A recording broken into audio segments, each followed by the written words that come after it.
Irina Bukova, many thanks for speaking with us here on France 24. Your reaction to the U.S. announcement?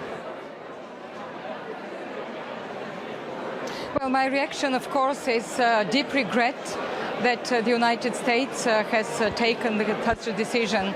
I believe UNESCO is one of the important agencies, United Nations agencies nowadays. And let me remind that the United States is not just the founder of UNESCO, but it was an American that penned our Constitution in 1945. Alistair MacLeish, the Librarian of Congress, the American poet, who said, since wars begins in the mind of men, it's in the mind of men that the defenses of peace must be constructed. And I believe nowadays, with the rising of violent extremism, with conflicts raging around the world, the preventive role of UNESCO, of preventing this extremism, of educating for peace, for human rights, for working for freedom of expression, for safety of journalists, is one of those very important areas if we want to sustain peace, human rights and human dignity.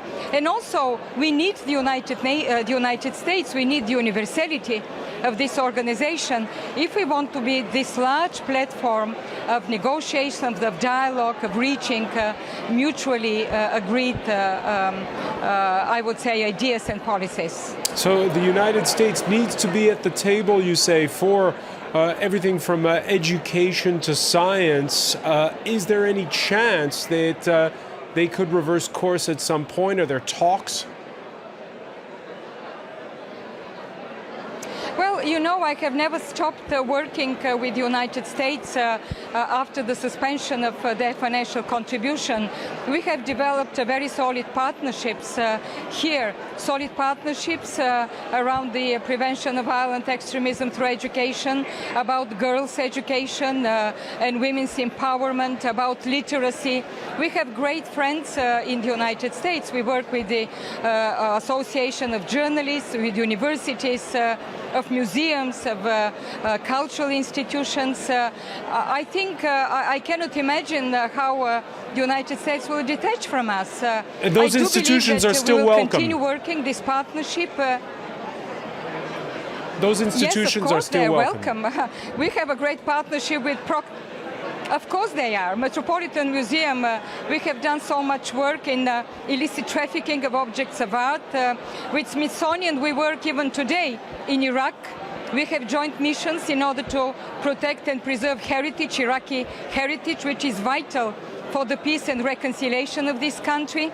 We work also with the University of Pennsylvania on literacy. We work our biggest literacy program in Afghanistan, in Pakistan also, and I can continue enumerating all these partnerships. Of course, we will continue working with institutions, universities, and I do hope that one day the United States, of course, will come back to us. Irina Bukova, what do you make of the timing, this announcement coming on the day when perhaps your successor will be named?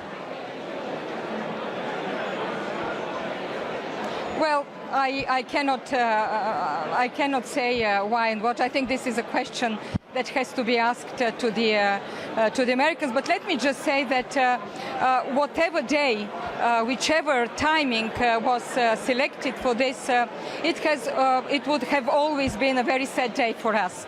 And I would have said the same things, because I do believe that what we do matters for the American people, for the United States, and the United States matters for UNESCO as well. Irina Bukova, Director General of UNESCO, many thanks for joining us live.